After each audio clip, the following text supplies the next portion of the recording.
손가락질할 수밖에 없는 그 이유는 예수님 말씀하시지 않았어요? 소금이 맛을 잃어버리면 아무데도 쓸데가 없으니까 그냥 세상 사람들에게 밟힐 뿐이라고, 밟힐 수밖에 없다고 말했지만 그대로 지금 밟히고 있는 이유는 아무 쓸데가 없다는 그런 모습으로 비춰지고 있지 않습니까? 그런데 오늘 그 사도 바울이 골로새 교회를 향해서 오늘 이야기, 누가 헛된 속임수, 철학 이런 것들을 가지고 와서 너 예수 믿는다고 하는데 예수 믿는 것 거기에 그것 가지고 다가 아니야. 오늘 우리들이 그런 얘기를 많이 듣잖아요. 하나님은 전능하시다고, 우리는 전능하신 하나님이라고 이야기하는데 이런 것들은 안 되는 거야. 이런 것을 구하면 안 되는 거야. 이런 것들은 해주시지 않는 거야. 마치 자기들이 하나님인 것처럼 그것은 내 뜻이. 우리는 늘 얘기는 그렇게 합니다. 하나님이 주인 삼았는데, 하나님이 나의 주인인데, 요즘 저는 어떤 그 말씀이 가장 이러면, 나를 사랑하셔서 독생자까지 주셨는데 하나님이 뭔들 더 못 주시겠냐, 너를 위해서. 그 말씀 붙들고 오면 그냥 웬만하면 다 위로받고, 하나님이 사랑하는 독생자 아들까지 주셨는데 못 주실 게 뭐 있고, 아까울 게 뭐 있고, 못 하실 게 뭐가 있겠습니까? 내가 부족한 것이고. 그래서 요즘은 늘 하나님 나 힘들어요, 나 부족해요, 나 죄인이에요, 나 할 수 없는 거 아시잖아요. 하나님 안 주시면 안 되는 거 아시잖아요. 하나님 주신 거잖아요. 이거는 이런 고백들을 하면서 요즘 살아가는데, 참 그 속에 이제 은혜를 입는데, 어제 우리가 소경이 바디메오에 대한 그 말씀을 듣지 않습니까? 이 소경이 무슨 소리를 들었습니까? 오늘 나사렛 예수가 여기에 온다는 소리를 듣지 않습니까? 믿음은 들음에서 난다고 하는데, 오늘 우리들은 이 말씀을 듣는 일들, 하나님 예수 그리스도를 아는 그 소리를 듣는데 우리는 중요한 역할입니다. 그러다 보니까 어떻게 됐습니까? 그는 부르짖습니다. 어떻게 부르짖을까요? 다윗의 자손 예수여라고 믿음의 대상을 분명하게, 내가 만나고 싶은 그분은 그저 병이나 고쳐주시는 그분, 물론 그분도 만나야 되겠지만 나사렛 예수 믿음의 대상이 분명하게, 믿음의 대상이 나사렛 예수를 부르짖는 그 모습을 보면서 오늘 이 새벽에, 아니 이때에 이 지금 고난의 시고 조금 3단계로 가면 이제 아무것도 모이지도 못하게 한다고 하는 이러한 고난의 때를 살아가는 우리들은 우리의 믿음의 대상이 누군지, 이 소경이 예수 그리스도에 대한 소리를 듣게 되고, 이 메시아가 아니면, 창조의 능력을 가진 예수님이 아니면 이런 능력들이 나타날 수 없는데, 이런 능력들이 나타난다는 소리를 듣고, 아, 이분은 메시아라구나, 다윗의 자손으로 약속되어진 예수 그리스도시구나라는 것을 확신히 알게 되니까 그는 담대합니다. 야, 조용히 해. 너 그런 소리가 들리는 것이 아니라 이분은 분명히 메시아야. 이분은 내가 만나야 될 분이야. 그렇기 때문에 다윗의 자손 예수야, 나를 불쌍히 여겨달라고 소리 질러서 예수님을 세우고, 그 믿음에 예수님이 반응하셔서 그를 눈을 뜨게 하시는 모습. 여러분, 그 소경이 눈을 떴을 때 얼마나 기뻤을까요? 근데 여러분, 성경을 읽으면서 눈을 떴는데 기쁜 것이 하나도 없어졌어요. 왜? 그저 부모를 불러다가 죄인을, 너 죄인이지, 너 왜 어떻게 해서 눈 떴어, 너 안식일에 글을 써, 너 눈 뜬 사람이 누구야, 그를 너 믿어? 이렇게 협박을 하고 또 그 출교까지 하는 이런 과정을 겪으면서 예수 믿는다는 것이, 다스는 예수 안에서 다윗의 자손이라고 믿음에 고백하면서 신앙생활을 하는 것이 그렇게 호락호락한 게 아니고, 얼마나 그에게는 그 예수 그리스도의 이름의 능력으로 눈을 떴습니까?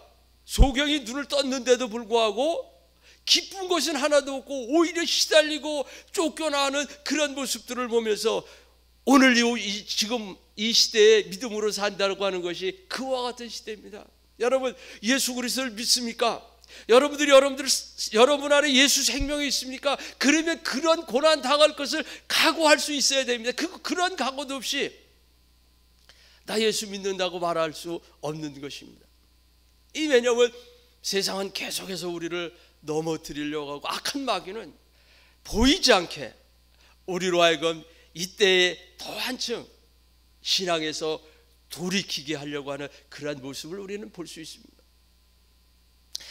그래서 우리는 이 예배 가운데 이렇게 하나님께서 예배를 통해서 말씀을 통해서 주시는 그 소리를 들을 수 있는 여러분들 되고, 여러분 제가 그 새벽에 설교하면서 계속해서 말씀드리는 내가 받은 은혜, 이것을 여러분에게 말씀드리고 싶은 것은 여러분 또한 이 하나님의 말씀을 사모하는 여러분 속에 하나님이 어떻게 여러분을 통해서 여러분에게만 하시는 음성이 있다고 하는 사실을 기억하라고 자꾸 이렇게 말씀을 드리는 거니까 여러분들이 이해를 잘 하셔야 될 것입니다. 우리가 지난주에 가늠하다 현장에서 잡힌 여인을 한 주간 동안 계속해서 매일매일 묵상합니다. 매일매일 묵상할 때마다 매일매일 묵상할 때마다 주시는 은혜가 어디까지냐면 이런 은혜가 토요일날 이런 것을까지 주시는 것입니다. 사도 사울이 의기가단에서 돌을 들고서 그 담에석에서 예수 믿는 사람을 잡아 죽이려고 가고 있지 않습니까? 그런데 그를 불러 세우지 않습니까? 아니 그에게 아나니아라고 하는 기도하는 그를 축복할 수 있는 선자를 세우지 않습니까?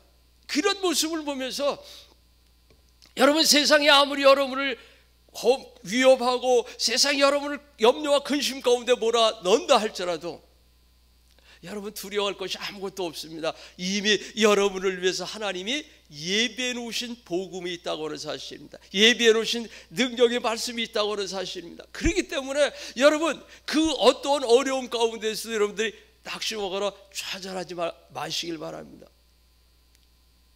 그러면서 그 여인이 얼마나 행복한 여인인가. 비록 억지로 예수님 앞에 끌려 나왔다 할지라도, 시몬이 억지로 구레네 사람이 예수 그리스도의 십자가를 지는 것과 같은 모습처럼 보일지라도, 여러분 억지로 하나님 앞에 억지로라도 순종한다고 하는 것이, 하나님이 어떻게 자기가 오고 싶어서 온 것까지 끌려 나왔잖아요. 그런데 예수님 앞에 나왔잖아요. 끌려서라도 예수님 앞에 나왔는데, 그러면서 그 말씀을 읽을 때 저에게는 주신 은혜가 그것이었어요. 아, 그거구나.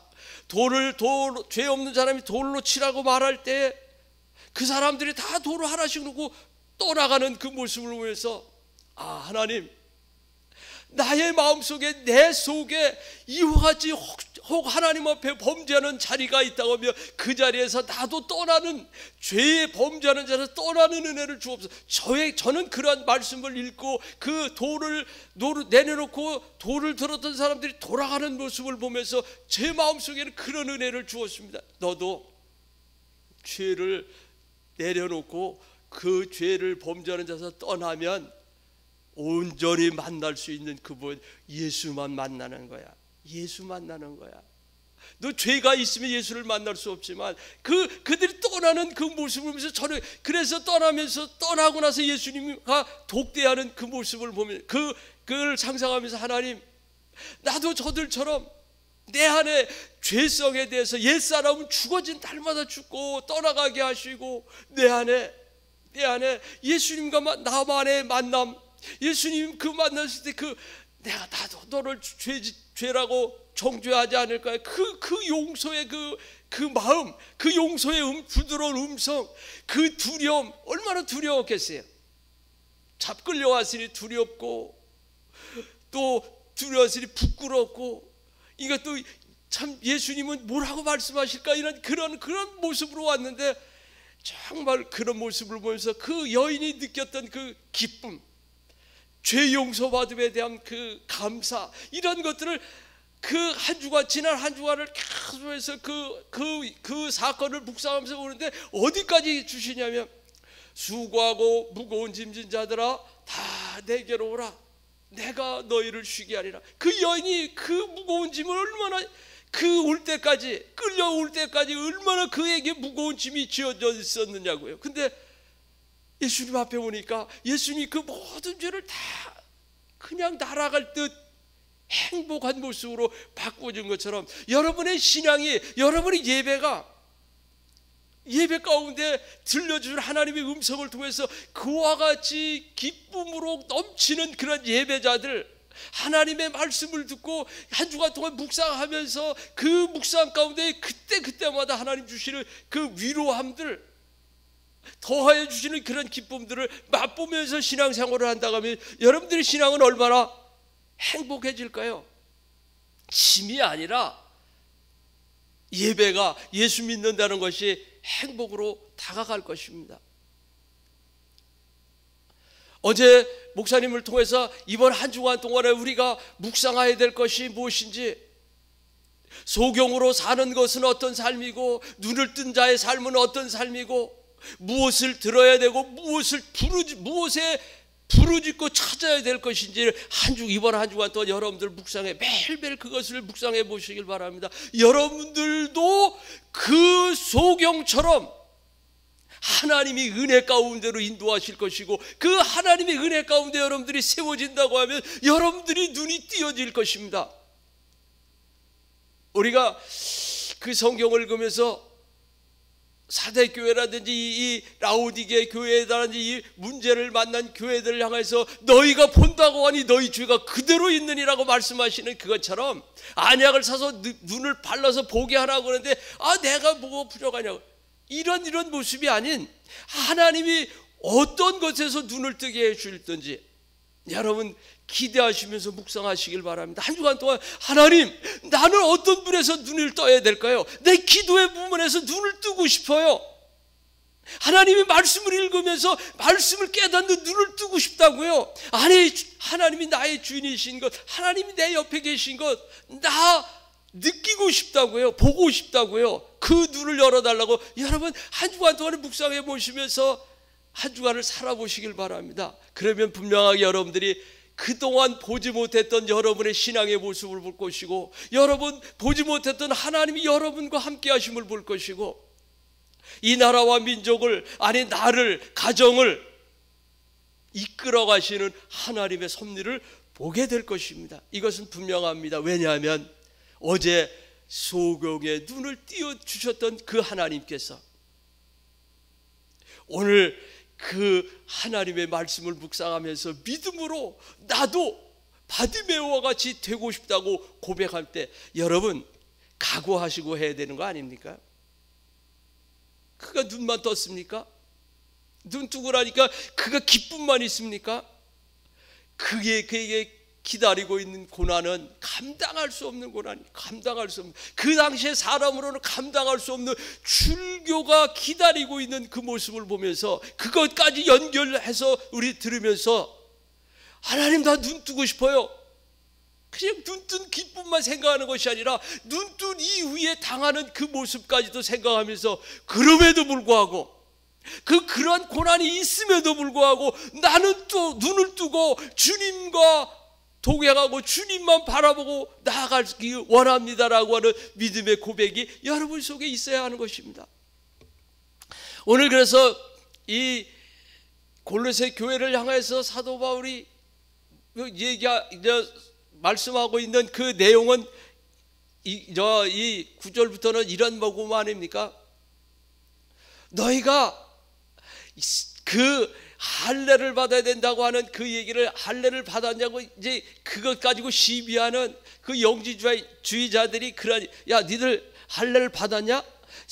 니들 예수 믿는 그거 가지고 되는 것이 아니라 율법을 지켜야 되는데 니들 할례를 받았어? 라고 그것 가지고 또 교회를 흔들어대고 성도들의 신앙을 흔들어대고 있는 그들을 향해서 할례가 그리스도의 할례니라 라고 말씀하고 있는, 구약에는 그 예표적인 모습으로 나타나져 있는 그 할례 의식이 신약시대에 와서는 예수 그리스도를 주로 고백하는 세례를 통하여서 그리스도의 할례니라. 우리가 그 성경에서 12절에 너희가 세례로 그리스도와 함께 장사되고 또 죽은 자들 가운데서 그를 일으키신 하나님의 역사를 믿음으로 말미암아 그 안에서 함께 일으키심을 받았느니라. 예수 그리스도의 할례라고 하는 것은 오늘 우리들의 신약 시대에 와서 세례를 통하여서 아니 예수가 나의 주로 생명이라고 고백되어지는 그 고백을 통하여서 이미 불완전하게 보여주기 위해서 예표적인 구약의 그 할례 의식이 세례를 받은 우리로 하여금 예수 그리스도께서 완전하게 그 문제를 해결해 주셨기 때문에 오늘 우리는 예수 그리스도 그분 한 분이면 모든 것은 다 끝나버린 구원의 역사인 것을 여기서 말씀하고 계신 것입니다. 오늘도 세상 사람들은 그런 얘기합니다. 예수 믿는 거 너 방언할 줄 알아? 너 그 방언도 못하면서 무슨 예수 믿는 거라고.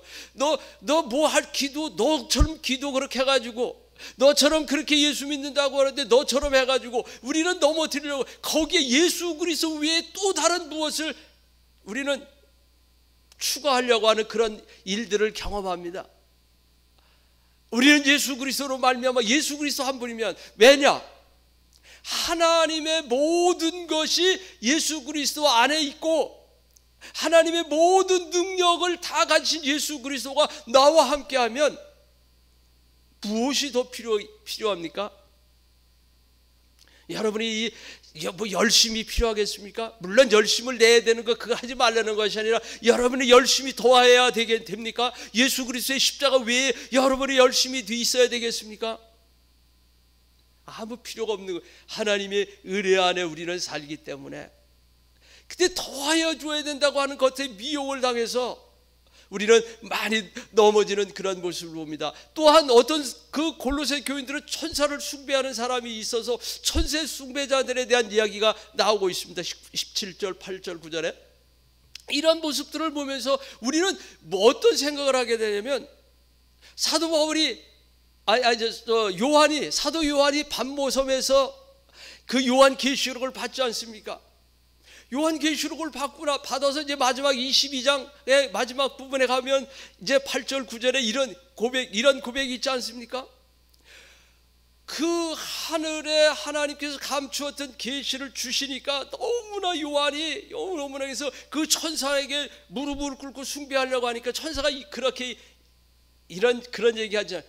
너나 나나 오고 오는 사람이나 선지자들이나 다 숭배 대상이 아니라 다만 하나님만 섬기라고 계시록 22장 9절에 분명하게 경배의 대상은 예배의 대상은 하나님 외에는 그런 모습으로 분명하게 그 말씀하신 것처럼 이 골로새 교회들의 천사 숭배가 이루어지는 그런 모습들을 우리는 보면서 오늘도 이 땅에 살아가는 여러분들 삶 속에서 예수 그리스도 외에는 아무것도 더 덧붙일 것이 없는 그러한 은혜가 여러분들에게 주어져 있고 그 예수님이 여러분 안에 계시다고 하는 사실을 분명히 믿음으로 고백하면서 우리의 경배의 대상인 하나님만을 경배하면서 여러분 오늘 이 골로새서를 이렇게 준비하면서 사도 바울이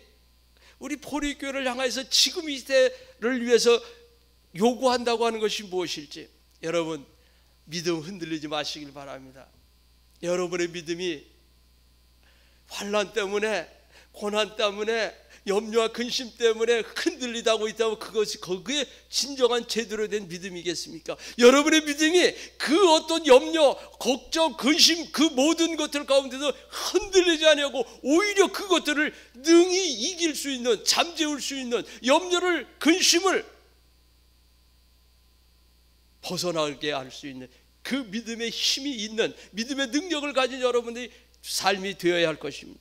그것이 진정한 믿음일 것이고 진정한 예수님이 우리를 향하여서 아니 우리 교회를 향하여서 오늘 새벽에 참여한 여러분을 향하여서 원하시는 그 내용이 아닐까 생각하면서 다시 한번 여러분이 어려움의 때를 우리가 지나고 있지만 여러분의 믿음이 흔들리는 것이 아니라 여러분의 믿음으로 이 흔들리는 것들을 염려하는 것들을 능히 제어할 수 있는 이길 수 있는 믿음 가운데 굳게 서서 하나님을 기쁘시게 하고 하나님께 영광 돌려드리는 한 주간 동안도 마음껏 하나님의 주신 말씀을 묵상하면서 여러분의 눈이 띄어지고 또 눈뜬 자가 당하는 고난 가운데 있다 할지라도 고난을 두려워하는 것이 아니라 내가 나의 눈을 뜨게 하신 예수 그리스도 그분 안에서 그분과 함께 승리해서 영광 올려드리는 그런 아름다운 믿음의 삶을 살아내는